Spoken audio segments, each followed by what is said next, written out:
Astaghfirullah. Bicara tentang Qarun, maka Allah Subhanahu wa taala menceritakan Qarun di 3 surat dalam Al-Qur'anul Karim. Pertama disebutkan dalam surah Ghafir atau surah Al-Mu'min, yang kedua dalam surah Al-Ankabut, dan yang ketiga dalam surah Al-Qasas. Di dalam surah Al-Mu'min atau Al-Ghafir, Allah Subhanahu wa taala berfirman, laqad arsalna Musa bi ayatina wa sultanim mubin ila fir'auna wa hamana wa qarun faqalu sahirun kadzdzab. Dan sungguh kami telah utus Musa dengan tanda-tanda kebesaran kami dan bukti yang nyata kepada Fir'aun dan juga Haman perdana menterinya serta Qarun, dan mereka mengatakan bahwa Musa adalah penyihir lagi pendusta. Di sini Allah sebutkan kata Qarun. Kemudian dalam surah Al-Ankabut, wa qaruna wa fir'auna wa haman wa laqad ja'ahum Musa bil bayyinati fastakbaru fil ardi. Qarun, Fir'aun dan Haman, dan sungguh telah datang kepada mereka Musa dengan bukti-bukti yang nyata, mereka pun kemudian berlaku sombong di permukaan bumi. Dalam surah Al-Ankabut disebut kata Qarun.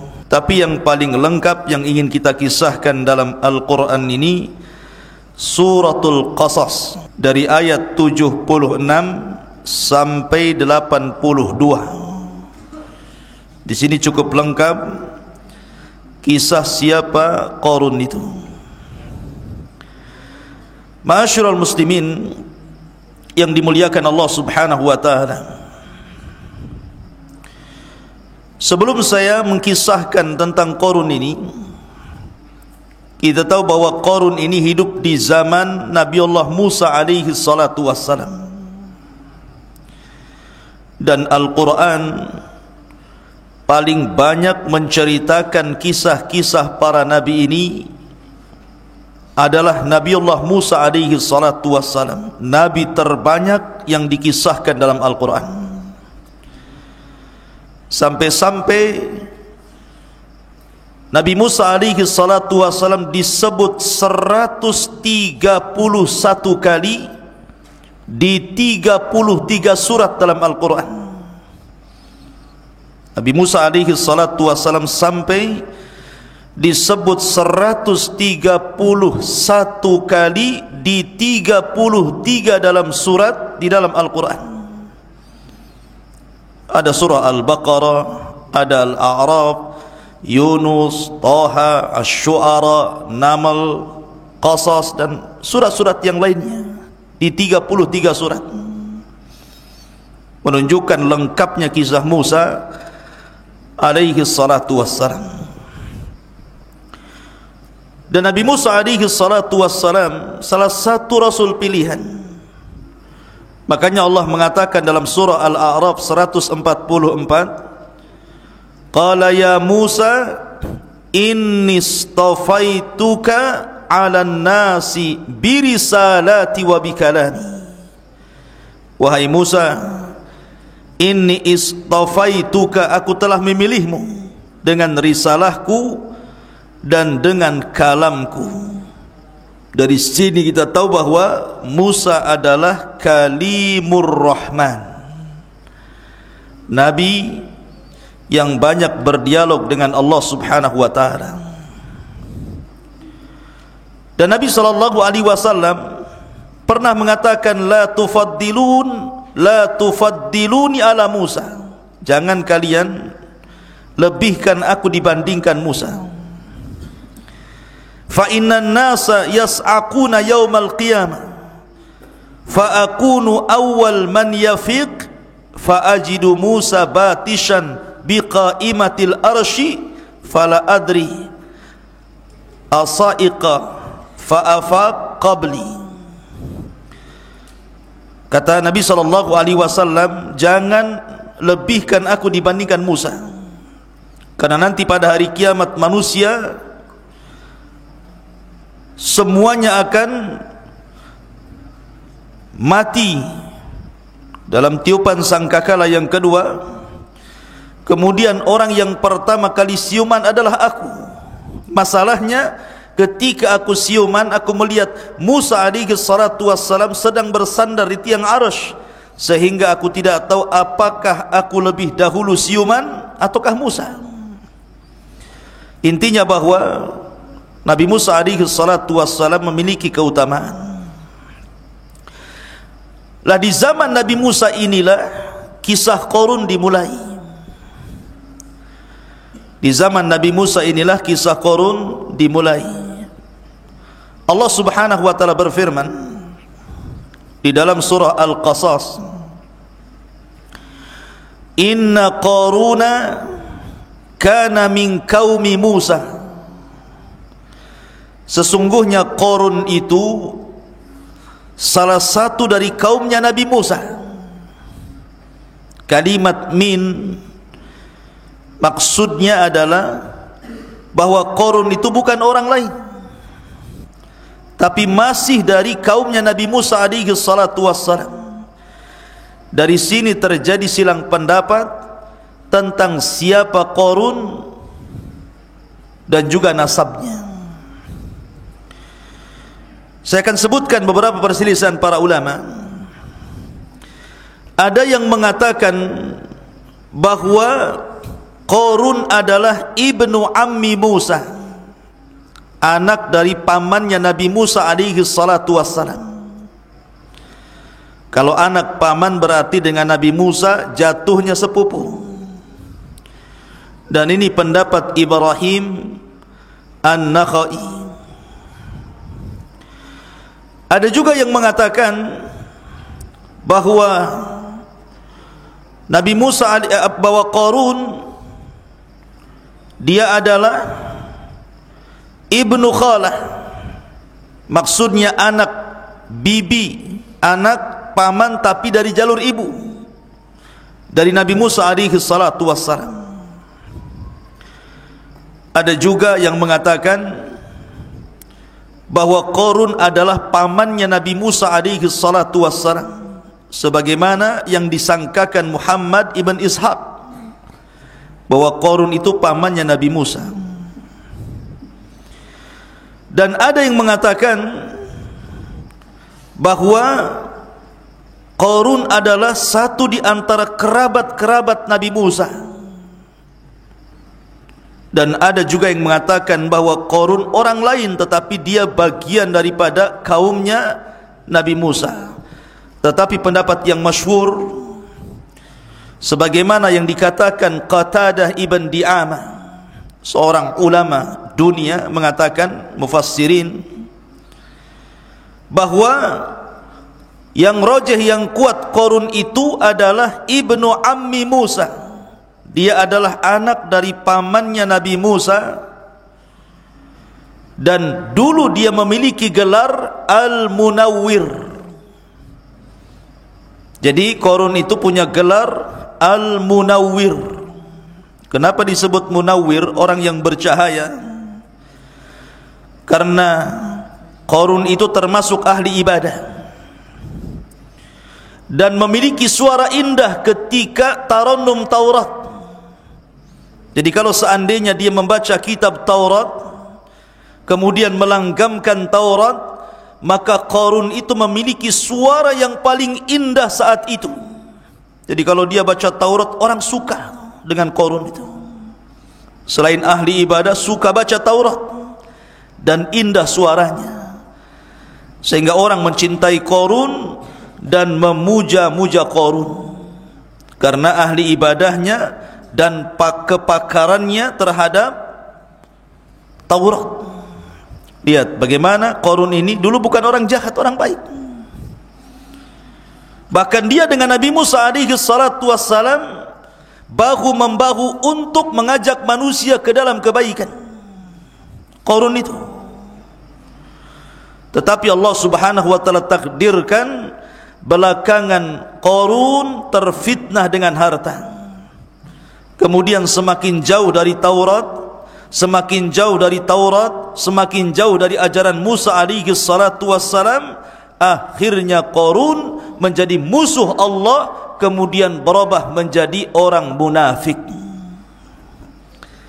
Dan di zaman Nabi Musa alaihi salatu wassalam, yang tadinya orang baik atau yang tadinya pengikut Nabi Musa kemudian menjadi munafik atau mungkin keluar dari agama Musa, itu 3 orang. Pertama Qarun, yang kedua Samiri, dan yang ketiga Bal'am ibn Ba'urah.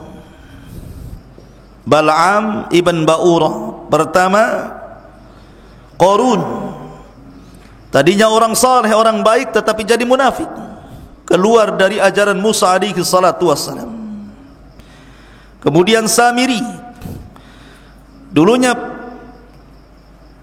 termasuk kaumnya pengikut Nabi Musa alaihi salatu wassalam, kemudian malah memurtadkan Bani Israel. Kemudian Bal'am ibn Ba'urah, seorang ahli ibadah yang mengenal Ismul A'zam, nama-nama Allah yang agung, belakangan berperang melawan Nabi Musa alaihi salatu wassalam, yang menyebabkan Musa dan Bani Israel akhirnya diberikan ujian Allah subhanahu wa ta'ala. Ma'asyiral muslimin, ikhwan akhwat yang dimuliakan Allah azza wa jalla, adapun nasabnya, nasab daripada Qarun, Qarun ini dikatakan nasabnya oleh para ulama Qarun ibn Yashub atau Yashur. Qarun ibn Yashub atau Yashur ibn Qahith, ibn Qahith.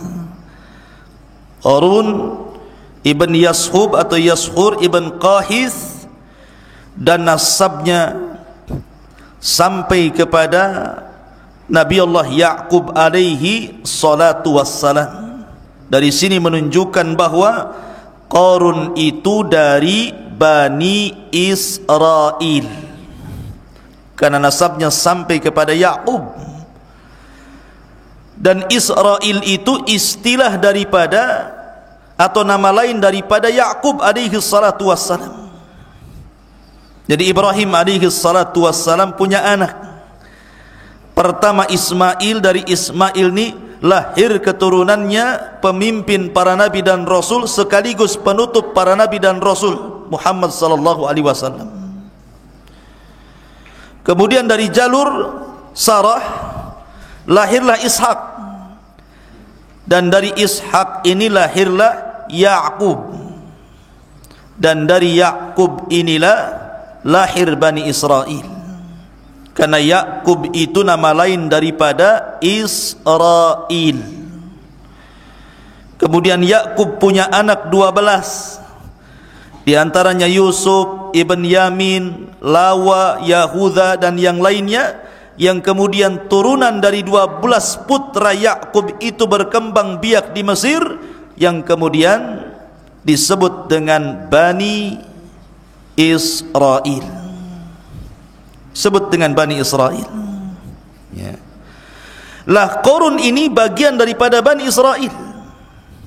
Makanya Allah subhanahu wa ta'ala mengatakan, inna Qaruna kana min qaumi Musa, sesungguhnya Qarun itu bagian dari kaumnya Musa alaihi salatu wassalam, fabagha alaihim, maka dia pun berlaku aniaya, melampaui batas kepada mereka.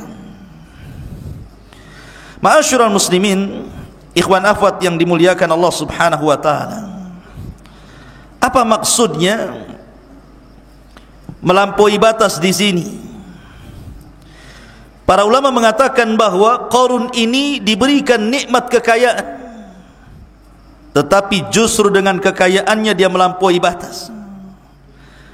Dari sini kita katakan bahwa rahasia orang itu melampaui batas karena diberikan nikmat harta.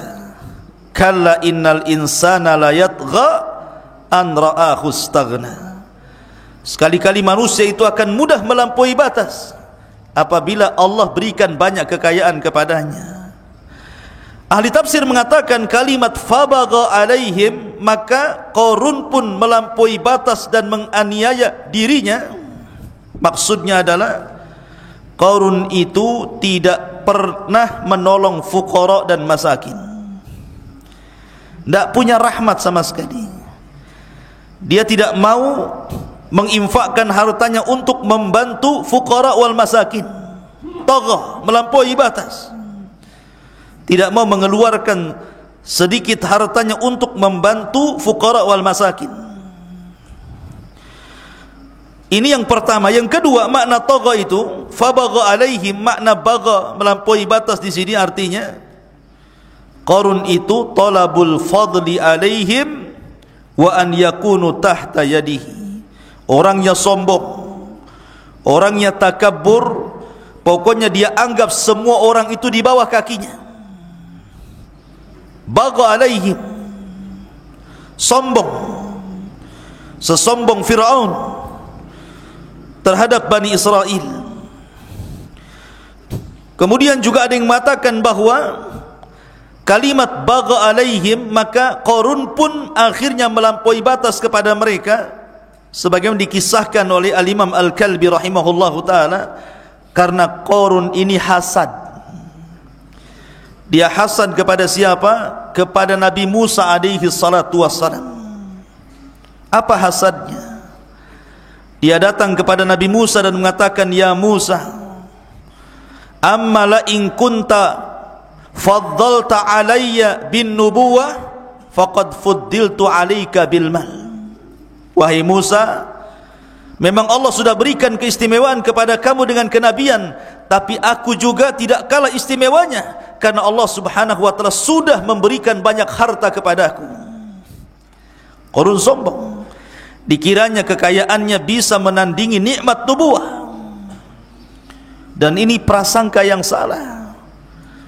Banyak orang-orang kaya itu walaupun mereka bermaksiat tapi diberikan kekayaan, seolah-olah dia punya kedudukan di hadapan Allah dan mengatakan Rabbi akraman, Rabbku telah memuliakan diriku. Tapi kalau seandainya dicabut kekayaannya, dia pun mengatakan Rabbi ahanan, Rabb sudah menghinakan diriku.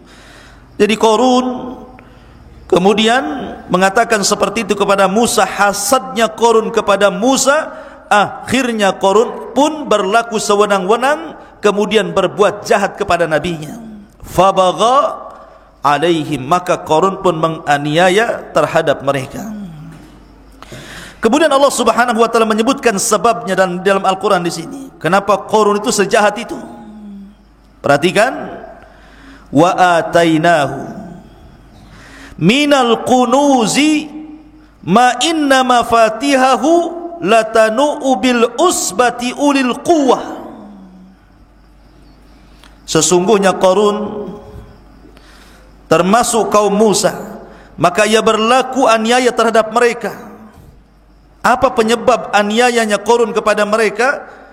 Karena kami telah menganugerahkan kepada Qarun pembendaharaan harta yang kunci-kuncinya sungguh berat, dipikul sejumlah orang-orang yang kuat. Sebagian ahli tafsir mengatakan, jadi Qarun itu punya gudang banyak.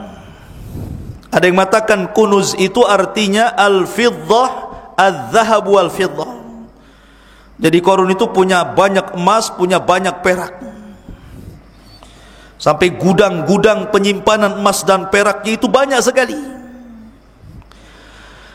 Nah, di sini Allah mengatakan wa atainahu minal kunuz ma inna mafatihahu, kuncinya gudang itu, disebutkan oleh ahli tafsir, itu diletakkan di sebuah kulit kering itu, ya. Kemudian diletakkan kuncinya di situ, kemudian dibungkus. Lah, kulit yang dibungkus yang isinya kunci itu tidak bisa dibawa manusia, hanya bisa dibawa baglah. Baglah itu semacam keledai, tapi bukan keledai. Dia di bawah kuda tapi di atas keledai. Besarnya baglah itu. Jadi kuncinya itu ditaruh di atas, mungkin bahasa kitanya karung goni gitu ya. Kemudian diletakkan di atas baglah itu, dan jumlah baglahnya itu, jumlah keledainya itu, kata para ulama, situna baglah, 60 keledai. Jadi kuncinya saja diletakkan di baglah itu, dan jumlah baglahnya, keledainya itu 60. Dan kalau seandainya kuncinya itu dipikul, bukan orang biasa, orang kuat-kuat itu susah untuk dipikul saking beratnya. Itu baru kuncinya. Gimana gudangnya gitu maksudnya. Kuncinya saja sulit untuk dipikul saking banyaknya. Itu pun harus dipikul dengan keledai yang berjumlah 60 keledai. Berarti banyak kuncinya itu. Kalau sudah banyak kuncinya, tentu banyak gudangnya. Kalau sudah banyak gudangnya, berarti banyak emas dan peraknya. Makanya kenapa harta Qarun terkenal sampai hari ini. Kalau antum nemu dompet di jalan, wah dapat harta Qarun katanya. Bukan, itu harta orang, bukan harta Qarun. Saking terkenalnya Qarun itu, setiap orang menggali tanah dapat harta, langsung dikatakan harta Qarun. Saking kayanya Qarun itu, sampai Allah Subhanahu wa ta'ala mengabadikan dalam Quran dan diceritakan sampai hari ini. Ma'asyiral muslimin yang dimuliakan Allah Azza wa Jalla, lah Qarun ini ikhwatu fiddin muliakan Allah Azza wa Jalla, dinasihati orang baik. Datang orang saleh, karena ketika itu Bani Israel terbagi menjadi dua ketika mensikapi Qarun itu. Ada orang-orang saleh, ahli ibadah, orang-orang yang berakal. Ada orang-orang yang tidak saleh, jahat, ingin jadi pengikutnya Qarun. Lah orang-orang yang baik, orang-orang yang saleh ini berusaha menasihati Qarun. Apa kata mereka? Idz qala lahu qaumuhu, ketika berkata kepada Qarun kaumnya yang baik itu, la tafrah, hei Qarun, jangan bahagia dulu dengan hartamu itu. Innallaha la yuhibbul farihin, karena Allah Subhanahu wa ta'ala tidak menyukai orang yang senang karena membanggakan diri. Senang itu tidak tercela pada dasarnya.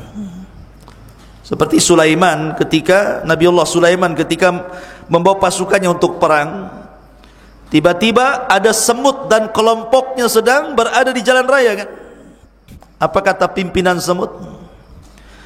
Udkhulu masakinakum la yakhtimannakum Sulaiman wa junuduhu wa hum la yash'urun. Cepat masuk ke lubang kalian, masuk ke rumah-rumah kalian.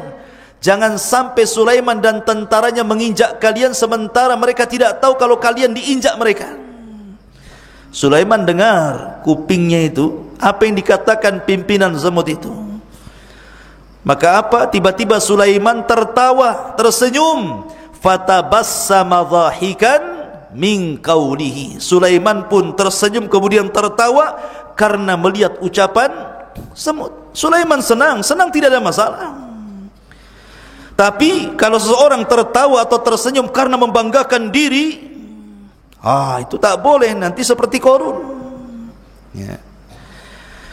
Ma'asyiral muslimin, kemudian setelah dinasihati, jangan bangga dulu ya Qarun.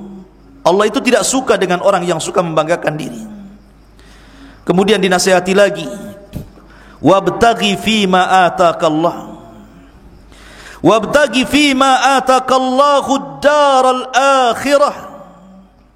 Wahai Qarun, carilah pahala untuk negeri akhiratmu.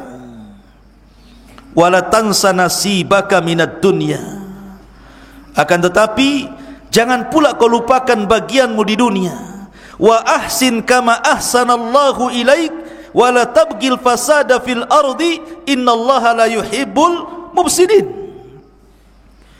Dan berbuat baiklah sebagaimana Allah telah berbuat baik kepada anda wahai Qarun, dan janganlah berlaku kerusakan di bumi karena Allah tidak suka orang yang berbuat kerusakan. Lihat di sini ada beberapa nasihat. Orang-orang baik ini mengatakan, wahai Qarun, pertama Kau boleh mencari harta, kau boleh kaya, tetapi tujuan mencari hartamu itu adalah wabtaghi fima ataqallah daral akhirah. Tujuanmu harus akhirat dulu. Ini nasihat yang pertama. Kau boleh cari harta, kau boleh jadi orang kaya, tapi tujuan mencari harta dan kekayaan itu, ingat, bukan untuk hidup di dunia, tapi untuk hidup di akhirat. Ini yang pertama. Yang kedua, wala tansa nasibaka minad dunya. Siapa yang melarang kamu untuk kaya Qarun? Silahkan kaya, silahkan. Kamu boleh kemudian membeli rumah yang bagus, kendaraan yang indah, pakaian yang bagus, yang indah, tidak ada masalah, tidak dilarang orang itu membeli rumah bagus, kendaraan bagus, pakaian yang bagus, tidak dilarang. Siapa yang melarang? Fa bi ni'mati rabbika fahaddits. Dengan nikmat Allah itu kita boleh menampakkannya, akan tetapi tentu tujuan awal jangan dilupakan bahwa harta itu hakikatnya kendaraan kita untuk menuju surga, bukan untuk memasukkan ke neraka. Kemudian yang ketiga, wa ahsin kama ahsanallah. Berbuat baiklah Qarun. Lihat orang-orang miskin di sekitarmu, lihat orang-orang fakir di sekitarmu, mereka memerlukan dirimu, mereka berhajat kepadamu, sedekahkan hartamu kepada mereka. Kama ahsanallah, sebagaimana Allah telah berbuat baik kepadamu. Kemudian nasihat yang keempat, wala tabgil fasada fil ardi. Dan Qarun, Qarun, jangan kau berbuat kerusakan, jangan kau sombong congkak di permukaan bumi ini, karena Allah tidak suka orang yang melakukan kerusakan. Berarti di sini ada 4 nasihat. Ya. Pertama, saya ulangi, carilah pahala untuk negeri akhiratmu. Yang kedua, kau boleh tidak melupakan dunia, akan tetapi ingat dunia itu kendaraan untuk akhirat. Kemudian yang ketiga, berbuat baik kepada manusia, tolong orang-orang susah itu, wahai Qarun. Kemudian yang terakhir, jangan kau merusak di permukaan bumi ini dengan kekayaanmu itu. Makanya Rasul mengatakan, malun salih li rajulin salih. Harta yang baik itu kalau dibelanjakan orang baik. Tapi lihat jawaban Qarun. Ini harusnya Qarun berterima kasih, ya, dinasihati. Tapi Qarun tidak berterima kasih, kufur dia. Apa kata Qarun? Qala innama utituhu ala ilmin indi. Qarun pun berkata, sesungguhnya aku diberikan harta itu semata-mata karena pengetahuan yang ada padaku. Masa aku titelnya S1 masa enggak bisa kaya? Aku kan S1. Ini kekayaan itu karena saya kuliah, makanya saya cerdas, saya buka perusahaan, akhirnya saya kaya. Oh, itu seperti itu. Karena saya S3, akhirnya saya mencalonkan jadi gubernur, kemudian kaya. Ya wajarlah, karena ilmu, skill saya, sekolah saya. Oh, itu sombong tuh. Lah Qarun tuh kayak itu. Qarun membanggakan pengetahuannya, bahwa rizki yang Allah anugerahkan kepadanya itu karena pengetahuan yang diberikan kepada Qarun yang cerdas itu, sehingga dengan kecerdasannya, kepiawaiannya dia menjadi orang kaya. Ikhwan, kalau kita bandingkan Qarun dengan Sulaiman alaihi salatu wassalam, Nabi Allah Sulaiman, enggak ada apa-apanya. Kalau seandainya kekayaan Nabi Sulaiman kita bandingkan dengan kekayaan Qarun, Sulaiman jauh lebih mulia, jauh lebih kaya dibandingkan Qarun. Enggak ada apa-apanya Qarun dibandingkan kekayaan Sulaiman itu.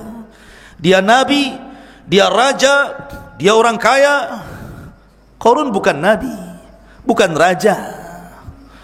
Ada yang mengatakan dia dulunya pesuruh Fir'aun, ya, untuk memata-matai Bani Israel. Akhirnya Fir'aun ngasih uang banyak jadi kaya. Jadi kalau kita pikir bahwa Sulaiman itu jauh lebih kaya dibandingkan Qarun, tapi lihat apa kata Sulaiman ketika Allah anugerahkan nikmat kepada dia. Dia mengatakan, hadza min fadli rabbi. Ini kekayaanku, kata Sulaiman, semuanya karena karunia Allah yang Allah titipkan kepadaku. Semua hanya untuk menguji diriku, apakah aku termasuk orang kufur ataukah termasuk orang yang bersyukur.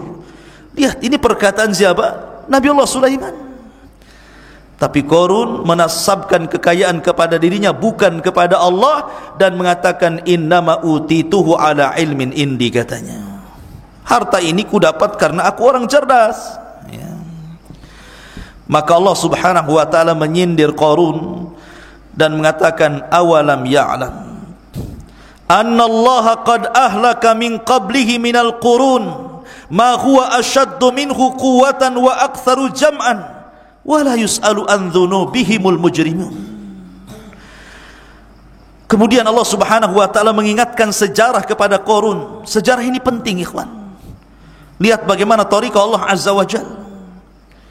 Tidakkah wahai Qarun kau tahu bahwa Allah Subhanahu wa taala telah membinasakan umat-umat sebelumnya yang lebih kuat daripadanya dan lebih banyak hartanya, dan orang-orang yang berdosa itu tidak perlu ditanya tentang dosa-dosa mereka. Artinya orang-orang yang Allah berikan kekayaan, orang-orang yang Allah berikan jabatan, tetap saja Allah azab. Maka kau jangan seperti mereka. Ada kok orang yang lebih kaya dari kamu wahai Qarun, lebih hebat dari kamu wahai Qarun, toh juga mereka akan diazab sebagaimana kau juga akan diazab. Jadi diingatkan sejarah, ikhwan. Sejarah itu madrasah. Kita lihat orang-orang sebelum Qarun. Fir'aun ketika ditenggelamkan, Qarun melihat bagaimana Fir'aun itu ditenggelamkan. Dan Fir'aun itu sangat sombong sekali dengan kekuasaan sebagai Raja Mesir. Sampai saking sombongnya, dia mengatakan kepada orang-orang, sesungguhnya sungai Mesir itu inna hadhil anhar tajri min tahti. Sungai satu Mesir itu berjalan di bawah kakiku, kata Fir'aun. Sombong dia. Akibat sombongnya apa yang terjadi? Ketika dia mengatakan bahwa seluruh sungai Mesir di bawah kakinya, Allah tenggelamkan pula dengan sungai itu sendiri. Allah tenggelamkan dengan Laut Merah. Namrud ketika dia mengatakan ana uhyi wa umit, di hadapan Ibrahim dia mengatakan saya bisa menghidupkan dan bisa mematikan. Kata Ibrahim, bagaimana caranya? Oh, datangkan kemari 2 orang dari penjara, kemudian dibunuh satu, dilepaskan satu. Kata Namrud, ana uhyi wa umit, aku menghidupkan dan mematikan, katanya. Lihat, yang satu mati, yang satu hidup, katanya. Itu Namrud. Ketika dia mengatakan ana uhyi wa umit, apa yang terjadi? Allah Subhanahu wa taala kirim ba'udah, kirim nyamuk, kemudian masuk di telinganya, kemudian masuk ke dalam otaknya, digerogoti otaknya. Pusing dia mengeluarkan seekor nyamuk dari kepalanya, tidak bisa-bisa. Akhirnya setiap hari digedar-gedorkan ke tembok tuh. Sampai suatu ketika dia tidak tahan, nyamuknya ini menggigit-gigit otaknya. Dia katakan kepada pembantunya, ambilkan sandal, pukullah kepalaku. Rupanya dipukul sama sandal pembantunya, mati Namrud. Ya. Namrud mati dengan seekor nyamuk yang mengatakan ana uhyi wa umit, katanya. Saya bisa menghidupkan dan saya bisa mematikan. Mati dengan seekor nyamuk. Ya, subhanallah, sombong. Ya. Maka Qarun juga sama. Ketika dia mengatakan innama utitu min ilmin indi, harta ini datang karena pengetahuanku, bukan dari Allah Subhanahu wa taala. Maka apa yang terjadi? Fa khasafna bihi wa bidarihil ardha, kami tenggelamkan Qarun dan seluruh kekayaannya. Nanti kisahnya di akhir. Tapi yang jelas bahwa Qarun diingatkan tentang sejarah umat dulu. Ya. Ma'asyiral muslimin, ikhwan akhwat yang dimuliakan Allah Azza wa Jalla. Kemudian Allah katakan, fa kharaja ala qaumihi fi zinatihi. Qala alladhina yuriduna al-hayata ad-dunya ya laita lana mithla ma utiya Qarun innahu ladzu haddin azim. Suatu ketika Qarun ini keluar, ingin ria, ingin dipandang orang, ingin dipandang orang pakai pakaian yang paling bagus gitu kan, mungkin mereknya belum dicabut, masih nyantol gitu. Dia keluar tuh dengan ratusan pembantunya, ratusan budak-budaknya, ribuan kekayaannya, ratusan kendaraannya, beriring-iringan, pawai, diperlihatkan kekayaannya kepada Bani Israel. Lihat aku orang kaya maksudnya. Fa kharaja ala qaumihi fi zinatihi, maka keluarlah dia Qarun kepada kaumnya dengan kemegahannya. Orang-orang yang menginginkan kehidupan dunia berkata, mudah-mudahan kita mempunyai harta kekayaan seperti apa yang diberikan kepada Qarun. Sesungguhnya dia benar-benar mempunyai keberuntungan yang besar. Jadi ketika orang-orang melihat iring-iringan Qarun yang panjang sekali itu, dengan untanya, dengan kudanya, dengan himarnya, dengan kekayaannya, dengan pembantunya, dengan pasukannya itu, maka Bani Israel terbelah menjadi dua. Ada yang memang hatinya terkalahkan dengan dunia, melihat hal itu, kapan aku ingin kayak Qarun itu. Ada orang yang seperti itu, kapan aku kayak dia gitu ya. Sama, hati-hati antum nih. Kadang-kadang antum pulang punya tetangga kaya raya, motor bagus, mobil bagus gitu kan. Kapan aku kayak dia katanya. Susah kali aku kayak dia. Kadang-kadang ada hatinya seperti Bani Israel yang melihat Qarun itu. Tetapi ada juga orang-orang baik, tidak silau dengan dunia. Apa kata mereka? Wa qala alladhina utul ilma wailakum thawabullahi khairun liman amana wa amila salihan wa la yughaqqaha illa sabirun. Tetapi orang-orang yang dianugerahkan ilmu berkata, celakalah engkau, ketahuilah pahala Allah lebih baik bagi orang-orang yang beriman dan mengerjakan kebaikan, dan pahala besar itu hanya diperoleh orang-orang yang sabar. Jadi manusia terbelah menjadi dua, ada yang soleh, ada yang toleh. Tahu toleh? Tolah itu. Toleh, orang jahat ya.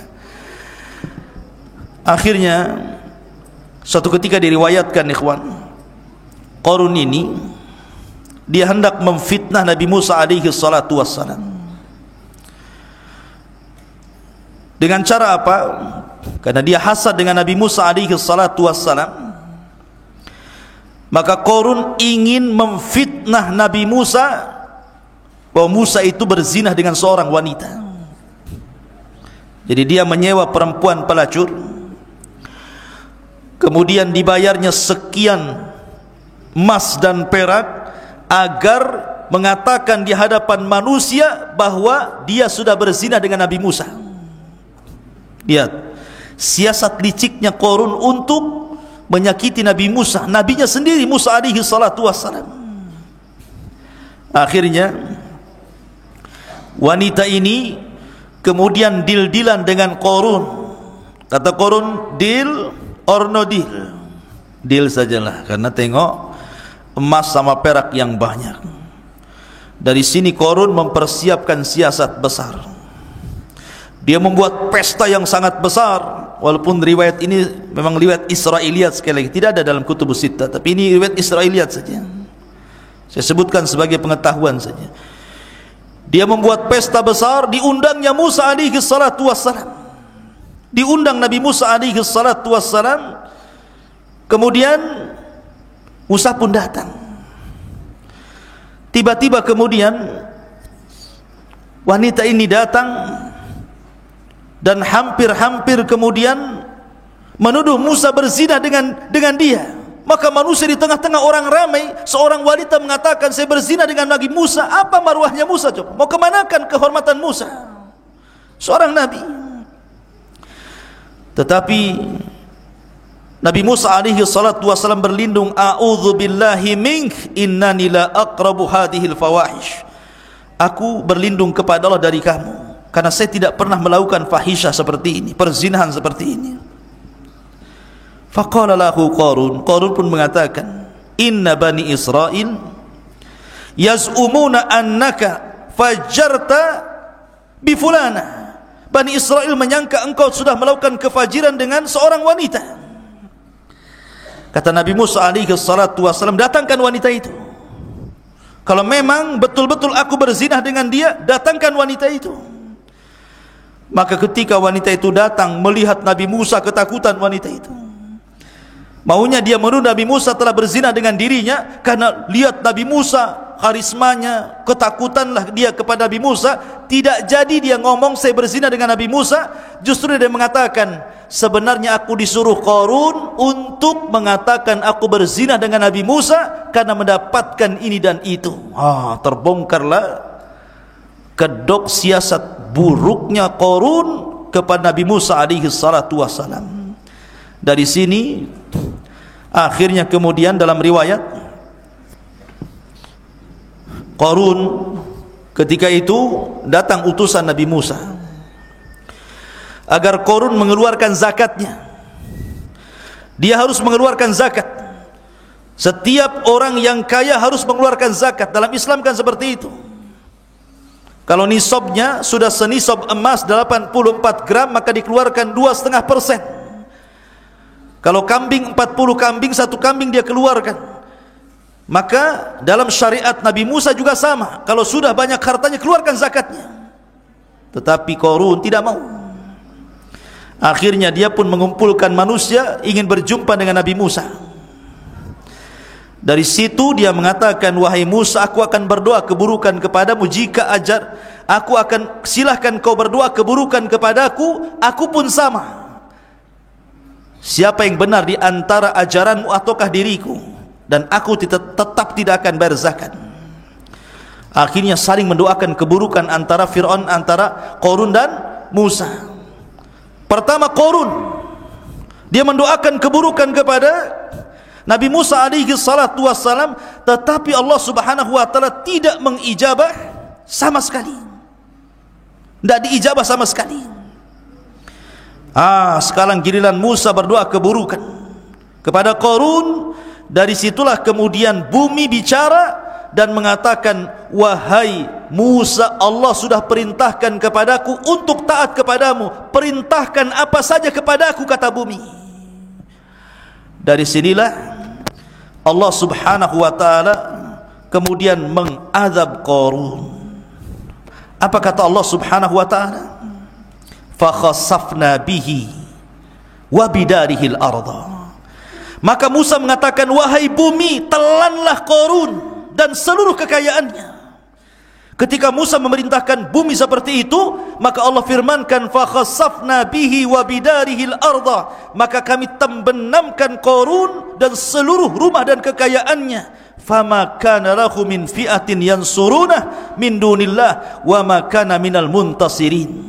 Maka tidak ada baginya satu penolong pun yang akan menolongnya selain Allah, dan dia tidak termasuk orang-orang yang dapat membela diri di hadapan Allah. Sekarang Qarun sudah masuk ke perut bumi. Sak rumah-rumahnya, sak harta-hartanya, tidak ada tersisa. Ketika masuk semua ke dalam bumi, maka bumi menutupnya, dan semua sudah di perut bumi. Maka siapapun yang dapat harta dari perut bumi, orang-orang menyangkanya sebagai harta Qarun. Ini harta Qarun nih.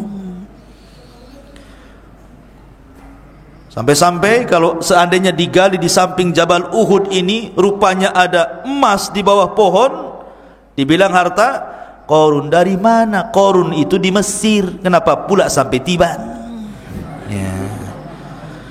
Ma'asyiral muslimin yang dimuliakan Allah Azza wa Jalla. Tapi saking masyhurnya, pokoknya setiap dapat harta di bawah bumi dibilangnya harta Qarun. Saking masyhurnya kisah ini. Ketika betul-betul Qarun diazab, ikhwan, ini orang-orang yang tadinya ngomong, kapan aku seperti Qarun, kapan aku seperti Qarun, ketika melihat azab yang Allah timpakan kepada Qarun, apa yang terjadi? Wa asbahal ladzina tamannau makanata bil amsi yaquluna waika anna Allah yabsutur rizqa liman yasha min ibadihi wa yaqdir laula an manna Allahu alaina la khasafa bina waika annahu la yuflihul kafirun. Dan orang-orang yang beriman dan orang-orang yang kemarin mengangan-angankan kedudukannya seperti Qarun, tiba-tiba berkata, aduhai, benarlah kiranya Allah yang melapangkan rizki bagi siapa yang Dia kehendaki di antara hamba-hambanya, dan membatasi bagi siapa yang dikehendaki di antara hamba-hambanya. Karena sekiranya Allah tidak melimpahkan karunia pada kita, tentu Dia telah membenamkan kita pula di sini. Aduhai, benarlah kiranya tidak akan beruntung orang-orang yang mengingkari nikmat Allah. Artinya di sini ikhwan, kalau seandainya setiap orang yang minta harta itu Allah berikan harta yang dimintanya, setiap orang yang minta kekayaan Allah berikan kekayaannya, maka satu dunia pasti orang akan bejat, pasti orang akan jahat dan kufur. Makanya kenapa Allah Subhanahu wa ta'ala membagi nikmat itu, karena sebuah hikmah. Ada orang yang kalau tidak diberikan kekayaan bisa kufur, ada pula orang yang kalau dilimpahkan kekayaan dia pula jadi kufur. Makanya kenapa Allah Subhanahu wa ta'ala takdirkan ada si kaya, ada si miskin. Karena terkadang ada orang miskin kalau dikasih kekayaan jangan-jangan makin jauh dari Allah, sebagaimana orang kaya kalau dimiskinkan makin jauh daripada Allah. Semua nikmat itu sudah dibagi-bagi Allah secara rata dan adil, baik kepada si miskin ataupun si kaya. Jangan kira orang kaya itu lebih nikmat dibandingkan orang miskin. Siapa bilang? Saya contohkan. Terkadang ada orang kaya sanggup dengan uangnya membeli macam lauk pauk di mejanya, mungkin 200-300 macam lauk pauk, mulai dari rendang sampai ikan asin ada semua di situ. Tapi terkadang Allah kunci lisannya, tidak ada satu makanan yang bisa dimakan. Makan ini darah tinggi naik, makan ini kolesterol naik, makan ini stroke, bisa mati aku naik nanti. Ada orang sanggup membeli makanan dengan berbagai macam lauk pauk, ujung-ujungnya makan kentang rebus. Gak bisa dimakan tuh yang enak-enak itu. Nikmat gak tuh? Tapi ada orang miskin, dia gak sanggup membeli makan sebanyak itu, tapi kalau diberikan makan sebanyak itu pasti akan habis sak piring-piringnya. Terkadang ikhwan, maknanya apa? Yang satu diberikan kenikmatan yang lain, yang satu diberi kenikmatan lain pula. Itulah keadilan nikmat. Ada orang kaya, rumahnya bagus, gedong, kamarnya lebar, AC-nya 5, kayak kutub, dingin, kayak kalau masuk kayak burung kutub dinginnya itu. Tapi kemudian Allah Subhanahu wa ta'ala takdirkan tidak bisa tidur. Kan ada orang kaya itu susah tidur, rumahnya bagus, kasurnya empuk, AC-nya 5, tidak bisa tidur kecuali minum pil baru bisa tidur. Tapi ada orang miskin sudah nyewa, atapnya pakai seng, sekali tidur 2 detik langsung ngorok. Tidur subuh, bangun subuh, lama kali tidurnya. Ada orang yang seperti itu, tidak perlu kamar bagus-bagus ada AC, pokoknya ada bantal saja langsung ngorok dia. Lihat bagaimana Allah memberikan kenikmatan itu sudah dibagi rata, seadil-adilnya gitu kan. Makanya di sini Allah mengatakan, dan orang-orang yang kemarin mengangan-angankan kedudukannya seperti Qarun berkata, aduhai, benarlah kiranya Allah melapangkan rizki bagi siapa yang dikehendaki di antara hamba-hambanya, dan membatasi bagi siapa yang dikehendaki di antara hamba-hambanya. Kenapa yang ini dibatasi, yang ini tidak? Karena dikhawatirkan kalau semua orang diberikan permintaan kekayaannya, satu bumi ini bisa kufur ikhwan. Makanya kenapa Allah Subhanahu wa ta'ala mengingatkan di banyak ayatnya dalam Al-Quranul Karim tentang bahayanya seseorang itu kemudian mencintai hartanya berlebihan. Seperti Allah Subhanahu wa ta'ala berfirman dalam sebuah ayat dalam Al-Quranul Karim, kalla innal insana la yatgha an ra'ahu stagna.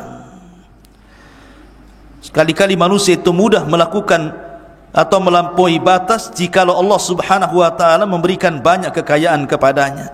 Kemudian yang terakhir, Allah Subhanahu wa ta'ala dalam ayat yang terakhir mengatakan, tilka darul akhirah naj'aluha lilladzina la yuriduna uluwan fil ardi wala fasadan wal aqibatu lil muttaqin. Negeri akhirat ini kami jadikan bagi orang-orang yang tidak menyombongkan dirinya dan tidak berbuat kerusakan di bumi, dan kesudahan yang baik bagi orang-orang yang bertakwa. Dari sini ikhwatu fiddin yang dimuliakan Allah Azza wa Jal, ada beberapa faedah. Ada 5 faedah. Pertama, bahwa harta itu terkadang menjadikan orang itu rugi dunia dan rugi akhirat. Terkadang sahibul mal, pemilik harta itu justru mengalami kerugian dunia dan kerugian akhirat. Sudah rugi di dunia, rugi di akhirat. Yang kedua, bahwa banyaknya harta itu bukan dalil bahwa Allah Subhanahu wa ta'ala cinta dan ridho kepadanya. Bukan. Karena harta itu sesuatu yang berserikat antara mukmin dan kafir, antara binatang dan manusia. Tetapi kemuliaan harta itu kepada siapa yang memegangnya. Harta yang baik karena dipegang orang baik. Yang ketiga, bahwa maksiat yang paling disegerakan di permukaan bumi ini adalah melampaui batas dan kezaliman. Lihat Qarun, sebelum mendapatkan adab akhirat, Allah segerakan adabnya di dunia. Karena Rasul mengatakan tidak ada satupun dosa yang disegerakan azabnya di dunia sebelum akhirat. Satu, orang yang melampaui batas ataupun orang zalim, dan yang kedua, orang yang memutuskan silaturahim. Kemudian yang ketiga, Anda harus tahu bahwa Allah itu ketika memberikan harta ataupun rizki, Allah berikan kepada siapa yang dikehendaki, dan Allah Subhanahu wa ta'ala tahan kepada siapa yang dikehendaki karena sebuah hikmah dan kebaikan bagi hambanya.